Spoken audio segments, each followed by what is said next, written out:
सवाल वर्तमान में सत्ता में बैठे लोगों से है और वर्तमान में उनके समर्थकों से है कि आखिर किन वजहों से हम भारत में इस तरह के आतंकी हमलों को नहीं रोक पा रहे हैं। क्या वजह हैं? बार बार हमलों की कतार आपकी ही सरकार में हो रही है। जब जब किसी प्रदेश में या देश में चुनाव होता है उसी समय इस तरह के आतंकी हमले होते हैं। बार बार ज़्यादातर टीआरएफ के द्वारा हमलों की जिम्मेदारी ले ली जाती है और आतंकी संगठन जो जिम्मेदारी लेते हैं उसका भी मेन मकसद होता है उन्हें भी टीआरपी लेनी है। अगर वो किसी हमले की अपने ऊपर स्पष्ट जिम्मेदारी ले लेते हैं तो भारत में भी जो राजनीतिक दल सत्ता में होता है उसे मौका मिल जाता है और वो जांच को स्पष्ट तरीके से नहीं करवाता है, क्योंकि उसे तो कारण मिल जाता है ना कि टीआरएफ के द्वारा हमला करवाया गया है, जांच की आवश्यकता नहीं है। लेकिन आखिर ढील कहाँ हुई? कहाँ से आतंकवाद भारत में आया? आतंकवादियों को किसने पनाह दी? सुरक्षा की जिम्मेदारी किसकी है? आखिर केंद्र में आप हैं, सुरक्षा एजेंसियां आपके हाथों में हैं, जवाब आपसे पूछा जाएगा। सवाल तो आपसे ही बनता है। सवाल और किससे किया जाए जब आपके हाथों में देश को संभालने की जिम्मेदारी है। माननीय रक्षा मंत्री, माननीय गृह मंत्री जी, आपकी जिम्मेदारी में देश की सारी एजेंसियां हैं। सवाल आप ही से बनेगा। आखिर ऐसे स्थानों पर अगर किसी भी प्रकार के हमले होते हैं तो ये हमारी बहुत बड़ी सुरक्षा चूक को प्रदर्शित करता है। ठीक है, हमने कल सिंधु जल समझौता को रद्द कर दिया, पाकिस्तान के लोगों का वीज़ा रद्द कर दिया, उन्हें वापस जाने के लिए एक निश्चित समय सीमा दे दी, लेकिन इससे काम चलेगा नहीं। हमें इसकी स्पष्ट जांच करवानी चाहिए और देश के अंदर जो भी इसके गद्दार पाए जाएं उनके खिलाफ भी सख्त सख्त एक्शन लिया जाना चाहिए। देश के हमारे 26 नागरिकों की जान चला जाना बहुत ही कष्टदायक है, बहुत ही दुख का विषय है। ऐसे में उस परिवार से पूछिए जिसने अपने परिवार के एक कीमती सदस्य को खोया है। आज जिस तरह से माननीय प्रधानमंत्री जी के द्वारा अपनी कुछ रैलियों को स्थगित किया गया, उनकी देश के प्रति उदारता को तो प्रकट करता है, लेकिन जिस राज्य में चुनाव है आप उस राज्य में रैली को स्थगित नहीं कर सके, वहाँ पर आप रैली में भाग लेने पहुँचे हुए हैं। और ऐसा प्रतीत होता है कि राजनीतिक दलों के द्वारा इस हमले का राजनीतिक फायदा उठाने की कोशिश की जा रही है। विपक्ष के द्वारा सत्ता पक्ष पर उसको इस तरह से गोलमोल घुमा करके पूछा जा रहा है जिस तरह से राजनीतिक लाभ लेने की कोशिश की जा रही है। और मीडिया जिससे निष्पक्षता की उम्मीद की जाती है, निष्पक्ष नहीं रहा है। उसे तो सिर्फ टीआरपी लेने के लिए हिंदू मुस्लिम का जामा पहनाना है। जिस जगह पर हमला हुआ वहाँ पर ऐसा नहीं कि सारे हिंदू ही मारे गए, मुस्लिम भाइयों ने भी अपनी जानें गंवाई हैं। और जब हमला हुआ तो कई मुसलमानों ने जाति धर्म को ना देखते हुए सभी की सहायता की है।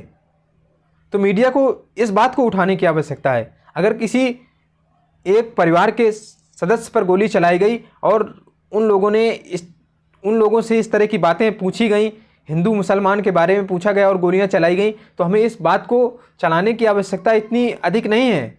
हमें यह भी बताने की आवश्यकता है कि नहीं, हमारे देश के जो मुसलमान हैं, किसी भी धर्म का व्यक्ति है, वो देश के लिए लॉयल है, उसकी देश में आस्था है, वो देश के लिए मर मिटने को तैयार है। लेकिन नहीं, हमारे देश की मीडिया हिंदू मुस्लिम ही करेगी, क्योंकि उसे टीआरपी चाहिए। देश की मीडिया को ये समझना होगा कि देश में हिंदू मुस्लिम की राजनीति बंद की जानी चाहिए। आज 24 अप्रैल है और आज 2010 से हम लोग पंचायती राज दिवस भी मना रहे हैं, स्थानीय स्वशासन दिवस। तो स्थानीय स्वशासन के पास तो इस तरह का कोई सुरक्षा व्यवस्था की जिम्मेदारियां नहीं हैं। सुरक्षा व्यवस्था की जिम्मेदारी अभी भी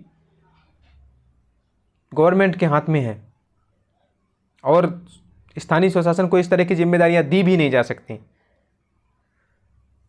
तो केंद्र में जो इसके लोग जिम्मेदार हैं, गृह मंत्री, रक्षा मंत्री और माननीय प्रधानमंत्री जी, इसकी स्पष्ट जांच करवाएं और इस तरह की घटनाओं की पुनरावृत्ति ना हो।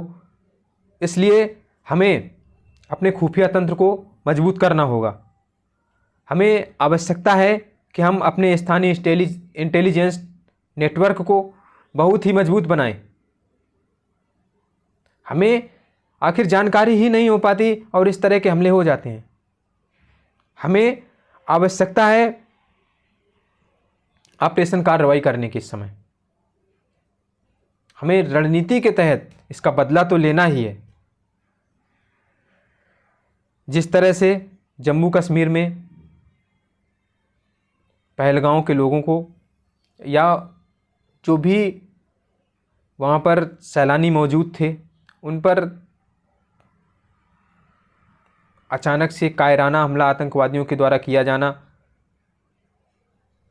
बहुत ही शर्मनाक और निंदनीय है।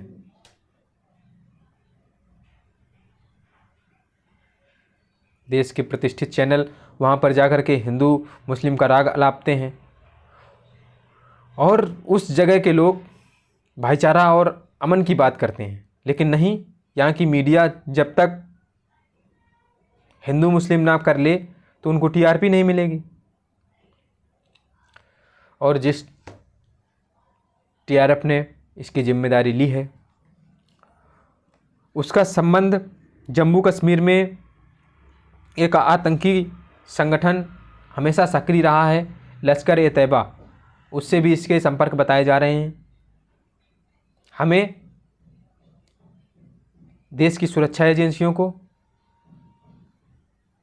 बिल्कुल सक्रियता के साथ काम करने के लिए लगा देने की आवश्यकता है और उन आतंकियों को खोजकर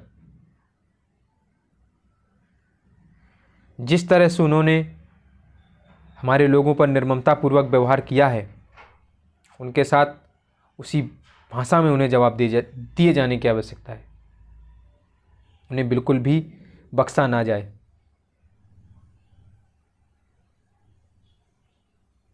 सवाल है देश के प्रधानमंत्री, गृह मंत्री और जिन जिम्मेवार लोगों के हाथों में इस देश की सत्ता है,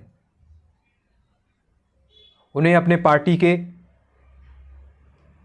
समर्थकों से भी अपील करने की आवश्यकता है कि वो इस तरह के बयानबाजी ना करें जिससे देश में हिंदू मुस्लिम भावनाएं भड़कें।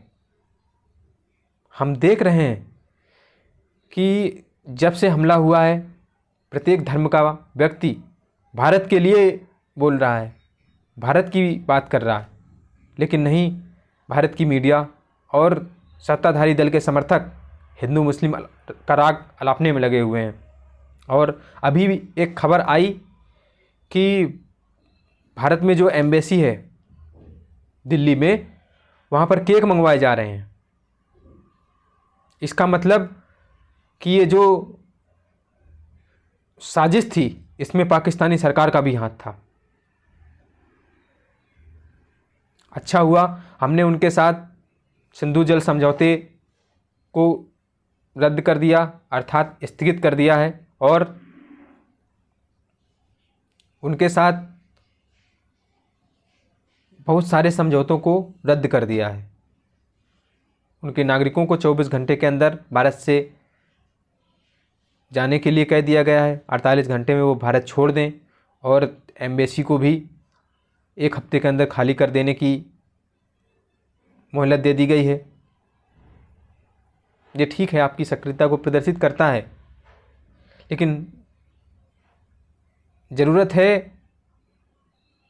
कि इस तरह के राजनीतिक बयान ना दिए जाएं, सिंपैथी की अपील ना की जाए। देश में शोक है और हमें देश की बात करनी है।